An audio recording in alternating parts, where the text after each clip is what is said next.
Migula sa baguhay lang nga survey sa Pulse Asia Research nga nag-una ang inflation rate sa buot madunggan sa publiko sa State of the Nation address ni President Ferdinand Marcos Jr. sa Hulyo 22. Sa 2,400 nga respondents, 57% ang nag-ingon nga buot nila mahisgutan sa Pangulo ang inflation. Pinakadaghan usab sa Mindanao ang gustong makadungog ni ini, usa na dinhi si Ronnie Gamutin. So importante gyud no nga matagaan og tubag ang inflation rate no kay syempre ang ato ang sweldo wala nagadako unya ang mga palalito nagamahal.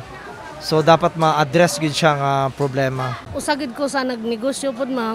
Doy pod ka itong mga silingan ako nga mahal kay akong baligya gumikan sa kamahal pod sa akong pangumpra. Sa datos pa sa Philippine Statistics Authority, nag-una ang food ug non-alcoholic beverages sa commodity group nga nakakontribute sa inflation rate sa June 2024. Asa dunay 61.9% share kun 2.3% points.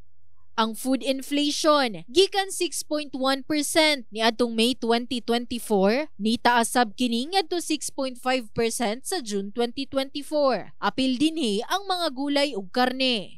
Sa pagkaon mo dagan gyud sa mga 2.5 tipid na siya nga kwan. Tipid na nga budget. Karon 20 akong budget nya nilabaw pag 2,000. Bawasan na lang. Layo na kay yung diferensya.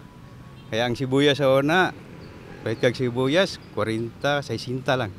Karon abot nag 300. Panawagan pa sa publiko nga ang pagtaas sa presyo mahatagan na og solusyon sa gobyerno. In the heart of changing lives, kini si Liza Labajo, Brigada News.